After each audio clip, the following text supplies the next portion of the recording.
Hey, je suis ravie de vous retrouver aujourd'hui pour une nouvelle vidéo, enfin. Aujourd'hui j'avais envie de parler de l'implication politique des marques, des multinationales en particulier, et de décrypter un peu leur engagement politique. Alors j'avais d'abord une idée initiale qui était de traiter cette vidéo selon 3 prismes, celui du Black Lives Matter, ensuite celui du féminisme et ensuite celui de l'écologie. Sauf que j'ai commencé à bosser sur Black Lives Matter et je me suis rendu compte que le sujet était bien trop vaste et qu'il fallait lui consacrer une vidéo en entier. Dans cette vidéo, nous allons donc parler des réactions des marques de mode quant au Black Lives Matter, quant aux événements récents, et je vais essayer de décrypter dans cette vidéo comment un discours politique a été amené dans les marques, comment il a été réfléchi par ces mêmes marques, et est-ce qu'il faut y croire, est-ce que c'est une bonne chose ou est-ce que c'est quelque chose de totalement hypocrite. Bref, j'avais envie un peu de parler de ça me semble assez important. C'est une vidéo qui va être longue, j'ai 7 pages de notes, du coup installez-vous bien, prenez votre time, et puis si jamais je mettrai justement les timestamps dans la barre d'infos et je vous indiquerai à quel moment j'aborde quel sujet, comme ça vous pouvez faire des allers-retours dans la vidéo et peut-être la regarder de manière un peu plus rapide. Avant d'aborder le vif du sujet, je voulais aussi faire 2 petits disclaimers. Le premier, c'est que je suis pas là pour condamner moralement chaque consommateur. Je veux dire, je vais parler de certaines marques et je vais dénoncer certains comportements, mais je m'inclus totalement là-dedans. Je veux dire, j'ai aussi des vêtements de sport Nike, j'ai un iPhone, je ne me place pas du tout en juge de qui que ce soit. Je veux seulement essayer de comprendre ce qui se passe dans l'industrie de la mode quant au racisme et quant à ce mouvement de Black Lives Matter. J'ai seulement envie de comprendre pourquoi est-ce que c'est encore un problème dans l'industrie de la mode aujourd'hui. Deuxième petit disclaimer,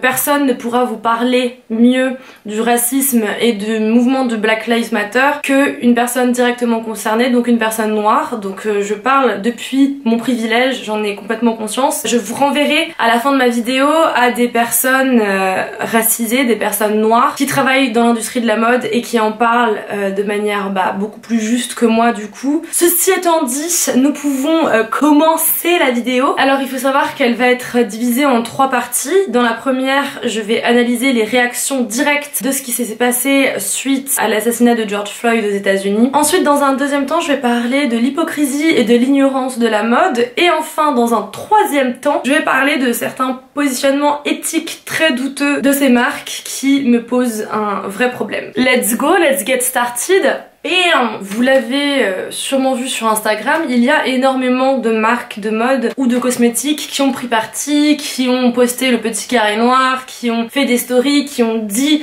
qu'ils reversaient je ne sais combien de millions de dollars à des associations et à des organismes antiracistes. Par exemple, j'ai fait une petite liste non exhaustive. On a la marque de make-up Anastasia Beverly Hills qui a donné 1 million de dollars à divers organismes. Fashion Nova, pareil, 1 million de dollars à différents organismes. Drew House, qui je crois est la marque de Justin Bieber, a fait un don aussi à Color of Change. Déjà là, rien que dans ces posts là, on voit qu'il n'y a pas de vraie réflexion derrière, que c'est des textes qui sont copiés-collés parce que déjà il n'y a pas l'usage des bons mots. Beaucoup de ces marques, notamment Drew House, ont utilisé le terme systematic racism au lieu de systemic racism. Il y a une différence quand même, puisque le racisme aux États-Unis, bon en France aussi, mais là on parle quand même des States, n'est pas quelque chose d'isolé, n'est pas quelque chose qui ressort de l'individuel, d'un comportement à part. C'est quelque chose qui est institutionnel, qui est présent dans les grandes institutions de l'État, qui est présent dans la manière dont on va par exemple appliquer la justice. Donc c'est un racisme qui est dit systémique parce qu'il organise le système dans lequel on vit. Toutes les marques ont voulu faire valoir la somme et le montant des dons qu'elles donnaient, parce que c'est très important de montrer à quel point ces marques sont généreuses. Fenty n'a pas indiqué combien est-ce que la marque a donné aux associations, alors que Fenty est une des seules marques qui s'inscrit dans un projet, dans une démarche qui de fait est politique. Rihanna est une personne extrêmement politisée et sa marque Fenty part de là en fait. Pour moi, cette marque-là est totalement légitime dans son discours et le fait du coup bien, et comme par hasard c'est la seule marque qui a donné à des associations sans dire le montant. On a aussi plein de grands groupes qui ont donné, donc notamment toutes les maisons qui sont reliées à Kering, par exemple Gucci, Bottega Veneta, Saint Laurent, Balenciaga, Céline, ont donné, ont fait des dons, ont fait des posts, etc. Alors que, on voit tout de suite l'hypocrisie du truc. Céline n'engage quasiment jamais aucun mannequin noir. Je pense que Hedi Slimane a un problème en fait avec les mannequins noirs mémoire parce que quand il était chez Saint Laurent, c'était exactement pareil. Donc bon, ça peut déjà nous poser quelques problèmes. H&M a fait tout un texte et a écrit sur son Instagram Let's change. On va voir s'ils vont changer H&M. Ils ont aussi dit qu'ils donnaient 500 000 $ à différentes assos. Or, j'aimerais quand même rappeler que H&M est le deuxième distributeur de fringues au monde derrière Zara et que le chiffre d'affaires en 2018 de H&M était de 210 milliards de couronnes suédoises, ce qui équivaut environ, selon mes calculs, à 19 milliards 126 millions 200 000 €. C'est-à-dire qu'il y a 382 524 fois 500 000 € dans leur chiffre d'affaires.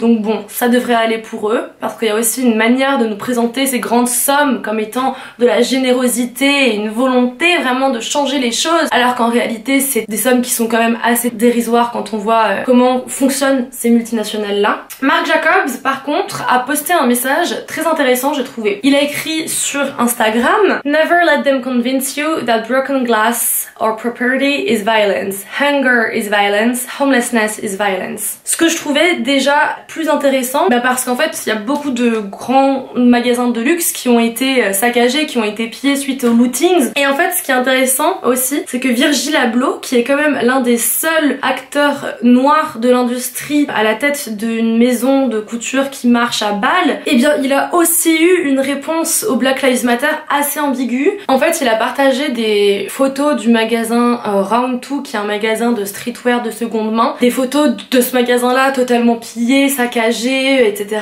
Et il a dit que ça allait totalement contre sa définition du streetwear, que pour lui c'était pas bien de faire ça. Ce qui est quand même assez limite je trouve. Enfin, qu'est-ce qu'on en a à foutre du streetwear quand t'as des personnes qui meurent?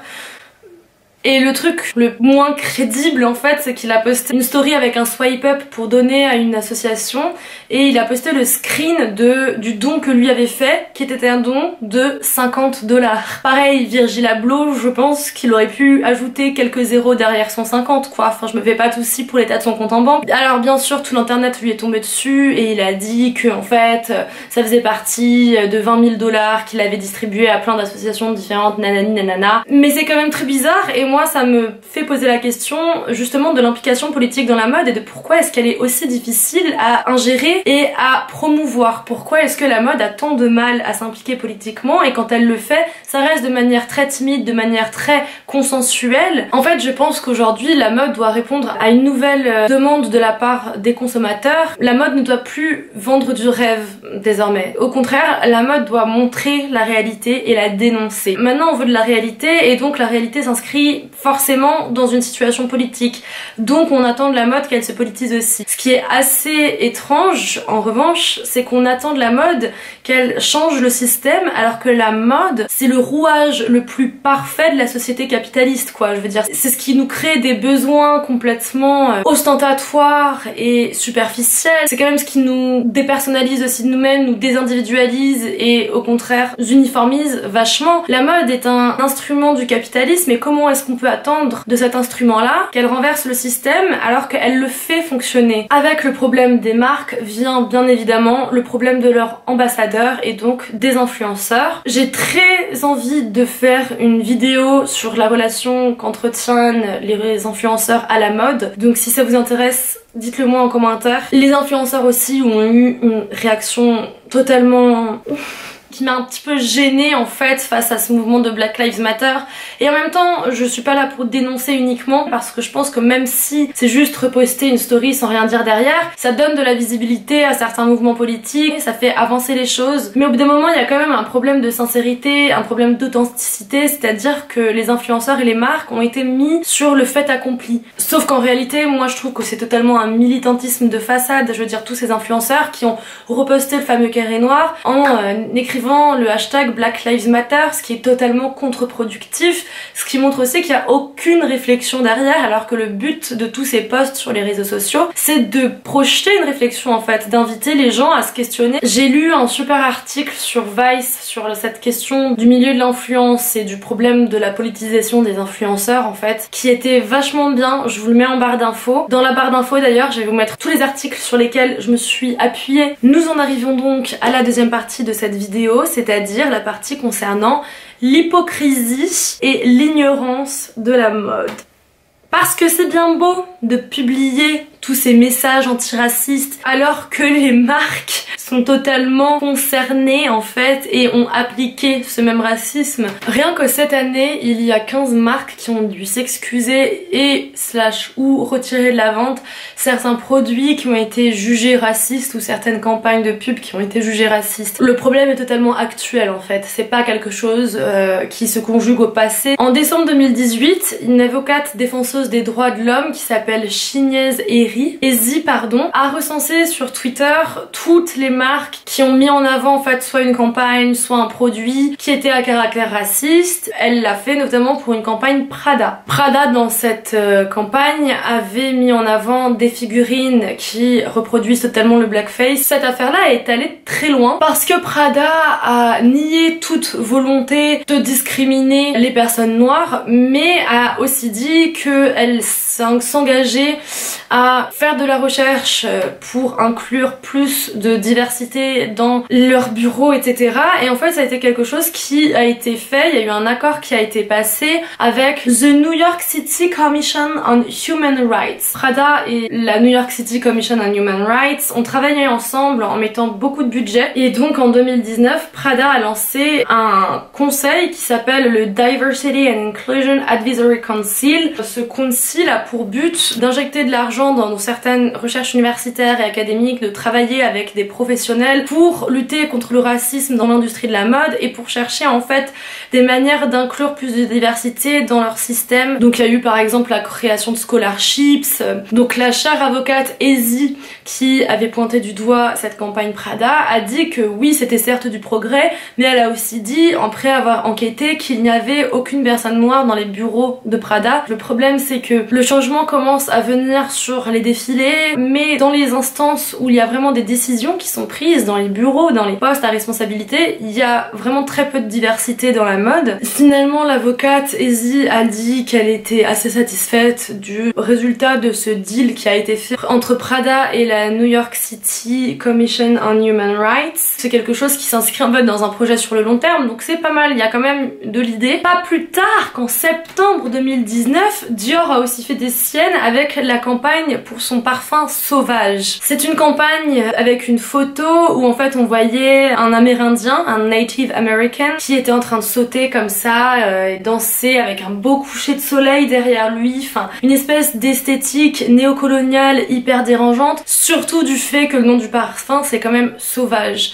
Qui a pu penser que c'était une bonne idée de faire ça en fait? Du coup, tout le monde sur les réseaux s'est alarmé, Dior s'est excusé et a retiré la campagne, a retiré les photos, etc. en admettant quand même que de base c'était juste pour célébrer la culture amérindienne et qu'il n'y avait aucune volonté discriminante, alors que de 1 c'est totalement de l'appropriation culturelle, de 2 c'est extrêmement gênant. Ils ont décrit le parfum dans un espèce de truc mais vraiment d'exotisme et oui une esthétique post-colonialiste qui est assez dérangeante je trouve. Par exemple la description du parfum c'était a warm oriental tones and wild beauty that comes to life on the skin. Franchement c'est too much quoi, donc ça c'était en septembre 2019. H&M, je pense que vous avez vu passer ça, en 2018 a eu la bonne idée de faire porter un enfant noir un pull où il y avait marqué Coolest Monkey in the Jungle ou un truc comme ça. Gucci pour la collection Fall Winter 2018 a produit des cols roulés et des espèces de turtleneck qui montent comme ça jusqu'au niveau de la bouche, qui reprend complètement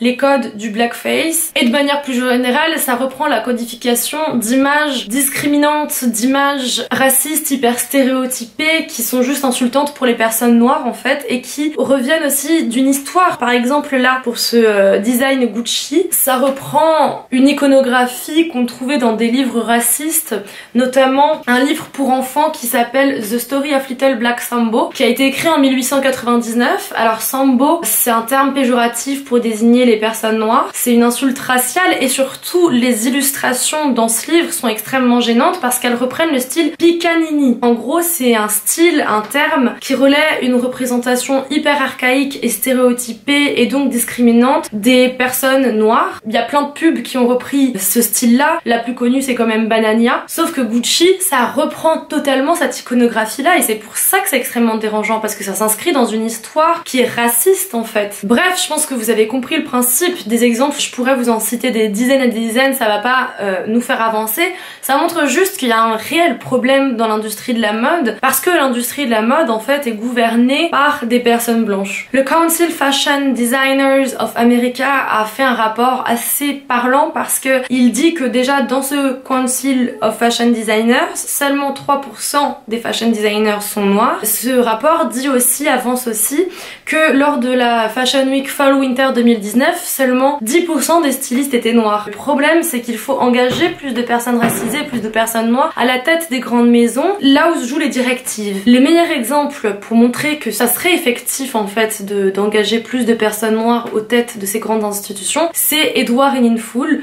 Edward Enninful est le rédacteur en chef de Vogue British. Il est né au Ghana puis a émigré à Londres très vite et à 18 ans, il a été nommé Fashion Director du magazine Heidi, à 18 ans à peine. Remise en question totale de ma vie, mais bon, c'est pas grave. Et maintenant, ça fait depuis 2017 qu'il est à la tête du Vogue British et il y a eu un tel changement. Maintenant, c'est beaucoup plus inclusif, il y a beaucoup plus de diversité et même en fait, le Vogue British maintenant aborde de vrais sujets politiques et les articles sont de vrais articles de fond qui sont hyper intéressants, qui font état de la mode. Dès qu'on met une personne racisée, une personne noire à la tête d'un magazine hyper standardisé comme les Vogue, bien ça montre simplement que ça marche et que ça engage la mode d'une manière différente et d'une manière qui est en fait cruciale. En réaction à l'actualité, Edward Enninful a écrit un article sur Vogue. Je vais vous lire quelques-uns de ses mots. Il a écrit I implore fashion brands, publications and retailers to employ more people from diverse backgrounds. I truly believe this is the only way to effect real change. We need black people ingrained within the infrastructure of the fashion industry, not just on the other side of the camera or appearing on an Instagram feed. People need a seat at the table. Et c'est tellement juste parce qu'en fait quand il s'agit de reprendre la culture noire pour que ce soit cool, pour que ce soit tendance, que ce soit streetwear, etc., les marques n'hésitent pas, mais quand il s'agit vraiment d'avoir une vraie réflexion sur ce problème au sein de l'industrie, il n'y a plus personne. La mode a vraiment sans cesse repris tout ce qui fait la spécificité de la culture noire, par exemple les braids, le wax, l'imprimé wax, tout ce qui a été codifié du rap, qui est quand même une musique noire. Il y a une schizophrénie latente dans la mode concernant en fait cette espèce de fascination pour la culture noire et pour les peaux noires, cette espèce d'esthétisation, c'est un grand mot, mais je pense qu'on peut aussi l'employer de fétichisme. Un exemple tout simple, quand Kim K met des nattes africaines, c'est génial, c'est magnifique, mais quand Zendaya porte sur un tapis rouge des dreads, elle a quand même été insultée de crasseuse et on a dit d'elle qu'elle puait, etc. À quel point est-ce que c'est hypocrite en fait. Il y a aussi eu énormément de marques qui du jour au lendemain, lorsqu'il y a eu cette affaire avec George Floyd, ont commencé à poster des photos de mannequins noirs pour que ça passe subtilement sur leur feed et que dans l'inconscient collectif on assimile la marque au mouvement en fait. C'est hyper insidieux, c'est hyper travaillé et c'est surtout dégueulasse. Karine Roifeld a fait ça, elle a posté une photo avec une amie à elle qui est noire. Elle a mis un truc genre je ne vois pas sa couleur de peau ou je sais pas quoi, enfin n'importe quoi. Ça a été vraiment le bal de toutes les pires idioties. Enfin, dernière partie de cette vidéo, j'ai envie de parler du positionnement éthique très douteux de certaines marques. Et là, on va plus se focus en fait sur les marques de fast fashion qui délocalisent et qui, comme H&M, Let's Change, on s'en rappelle bien, nous produit des messages antiracistes, des messages sur les droits des hommes, des messages sur le respect, la tolérance, la dignité de chacun sur cette planète, alors que ces marques-là reposent sur un système qui exploite certaines personnes à l'autre bout de la planète. Toutes ces marques, en fait, elles exploitent des travailleurs qui travaillent dans des usines qui sont délabrées, qui sont dangereuses pour leur santé, qui sont hors des normes sanitaires, des salariés qui sont sont payés une misère, et dans ces salariés il y a bien sûr des enfants, et ça on le sait depuis quand même assez longtemps maintenant, on peut plus fermer les yeux. Il y a un rapport qui a été fait au sujet du travail des enfants dans l'industrie textile qui s'appelle The Myanmar Dilemma, qui a été produit par une association hollandaise qui s'appelle SOMO. Cette organisation dit qu'il y a plein de marques qui ont employé des enfants de 14 ans en Birmanie en les payant 15 centimes de l'heure, ce qui est la moitié du salaire légal en Birmanie. Ces marques, c'est H&M, New Look, Muji et j'en passe. Et ces enfants travaillaient plus de 60 heures par semaine alors que le maximum de travail légal en Birmanie c'est 60 heures. Ce rapport nous indique aussi qu'un enfant sur 10 travaille aujourd'hui pour l'industrie du textile dans le monde et que en Birmanie aujourd'hui c'est 400 usines de confection qui emploient environ 350 000 travailleurs dont 90% de femmes. Au Bangladesh c'est vraiment pareil parce que depuis 2005 il y a environ 1500 travailleurs qui ont été tués dans des incendies et des accidents qui auraient pu être évités dans des usines du textile. Vous vous en rendez compte, en fait on s'en fout. La vie dans ces pays-là n'a pas de valeur pour ces multinationales. Aujourd'hui le vrai scandale c'est celui des Ouïghours et je dois forcément vous en parler parce que c'est extrêmement grave ce qui se passe. La situation des Ouïghours, pour vous la résumer très rapidement, en fait c'est celle d'une minorité musulmane en Chine qui se fait arrêter, interner dans des camps d'internement. Au moins 1 million de Ouïghours sont dans ces camps-là à l'heure actuelle, qui sont en fait des lieux de torture, des lieux de travail forcé. Il y a un rapport d'Amnesty International qui a été produit en 2018 pour dénoncer justement ce traitement fait à cette minorité musulmane en Chine. Pourquoi est-ce que le cas des Ouïghours nous intéresse aussi? C'est parce que en fait, il y a dans ces camps d'internement des usines qui fournissent au moins 80 des grandes marques multinationales que nous portons tous les jours, parmi lesquelles Apple, Samsung, BMW, Mercedes-Benz, mais aussi des marques de fringues. H&M, Zara, Gap, Victoria's Secret, Uniqlo, Nike, Adidas, Puma, The North Face, Calvin Klein, Abercrombie & Fitch, Tommy Hilfiger qui a fait quand même des collaborations avec Zendaya, qui a fait de la diversité, de la lutte antiraciste son mantra. LOL. Le cas de Nike c'est un cas très particulier, c'est le cas le plus cinglant en fait parce que Nike a un sous-traitant qui s'appelle Qingdao Taekwang Shoes qui fournit Nike depuis 2007 et en fait il y a plus de 9800 Ouïghours qui travaillent pour ce sous-traitant de Nike. Il y a eu des photos de cette usine qui sont sorties en janvier 2020 et c'est absolument affolant, il y a des barbelés partout, il y a des tours de guet, il y a des postes de police absolument partout, il y a un système de surveillance caméra, reconnaissance faciale qui a été instauré et Nike en fait fait produire à l'année 7 millions de paires de chaussures à ce sous-traitant. Ce qui est assez intéressant par contre, c'est qu'il y a Raphaël Glucksmann qui s'est attaqué à ce problème des Ouïghours et qui a fait plein de posts sur son compte Instagram. Je vous conseille d'aller les lire, c'est hyper intéressant. Il aimerait instaurer en fait une législation à l'échelle européenne qui en viendrait à un peu analyser en fait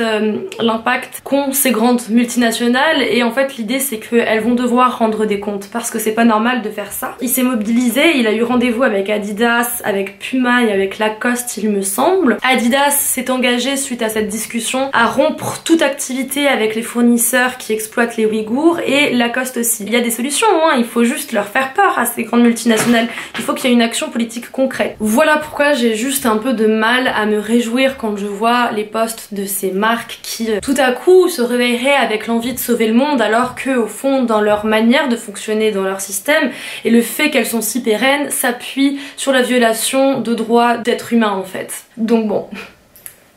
Pour conclure, je vais vous donner un peu des noms d'artistes, de marques, de mannequins, d'influenceurs, d'auteurs à lire qui sont des personnes noires et qui ont parlé avec beaucoup de justesse de tout ce qui s'est passé ces dernières semaines dans le monde de la mode parce qu'il y en a plein en fait, c'est juste qu'ils sont moins médiatisés. Donc je vous conseille d'abord dans un premier temps de suivre Black Beauty Bag qui est une femme qui s'appelle Fatou Ndiaye qui a un blog de mode et en fait ses posts vis-à-vis du Black Lives Matter ont été hyper pertinents et intéressants. Dans l'article sur Vice dont je vous parlais tout à l'heure, elle a dit que, je cite, Black Lives Matter met en évidence le fait qu'au lieu d'être précurseurs et leaders d'opinion, la plupart des influenceurs ne sont en fait que des suiveurs bénéficiant de grosses communautés. Leur prise de position tardive s'est faite uniquement parce qu'ils ont eu le feu vert implicite des marques qui se sont elles aussi prononcées. Beaucoup de blogueuses ne relaient les causes que si elles sont cosmétiques et par là j'entends qu'elles n'entravent pas l'esthétique de leur contenu. Cette soi-disant peur de ne pas être légitime me laisse perplexe. Faut-il être parent pour défendre les droits des enfants? Faut-il avoir vécu les abus sexuels pour lutter contre le viol? Cela n'a aucun sens. Ensuite, je vous conseille de suivre Tyler Mitchell, qui est un photographe assez jeune qui a déjà été paru dans énormément de gros magazines de mode. Il a fait récemment des covers de Vogue avec la sublime Adesua et aussi avec Paloma LCSR, qui est un mannequin plus size noir que je vous conseille aussi d'aller suivre. Je kiffe son compte. Ensuite, je vous conseille vraiment de suivre Adwoa Aboah, qui en fait à la base est une mannequin qui est aussi maintenant activiste, qui a créé Girls Talk, qui est en fait un organisme qui est fait par et pour les femmes, un espèce de safe place où les femmes parlent de leurs problèmes en fait, de sujets de société dans le but d'instaurer un dialogue dans l'espace public. Et Adwoa Aboah, je l'ai connue d'abord il y a genre 4 ans par l'intermédiaire d'une vidéo YouTube dans laquelle elle parle de sa vie. Elle m'a énormément touchée dans cette vidéo. Je la trouve vraiment trop stylée cette meuf. Elle a beaucoup fait changer la mode aussi. Il y a aussi Girl Gaze, qui en fait est un social network qui met en avant des femmes photographes. Il y a beaucoup de diversité, c'est une manière d'aborder la photographie de mode totalement différente. Je vous conseille vraiment d'aller jeter un coup d'œil. Je vous conseille évidemment d'aller suivre finalement Edouard Henninful, qui est le big boss pour moi. Je kiffe ce mec, il est tellement intéressant, il est tellement stylé. Je veux dire, il a été fashion director du Heidi Magazine à 18 ans. Pour moi, ça résume tout. Voilà, j'espère que cette vidéo vous aura plu. Je sais qu'il y avait un condensé d'informations vraiment très dense, mais c'était important pour moi de parler de tout ça et juste de parler de l'implication politique des marques de manière générale. Le projet d'épisode sera dédié au féminisme, croyez-moi. Il y a aussi des choses à dire, il y a aussi des questions à soulever. Si vous avez aimé cette vidéo, n'hésitez pas à la partager et à vous abonner. On peut aussi se retrouver sur mon blog et sur mon compte Instagram. Je vous souhaite une très bonne journée ou une très bonne soirée. Je vous dis à très bientôt. Bisous!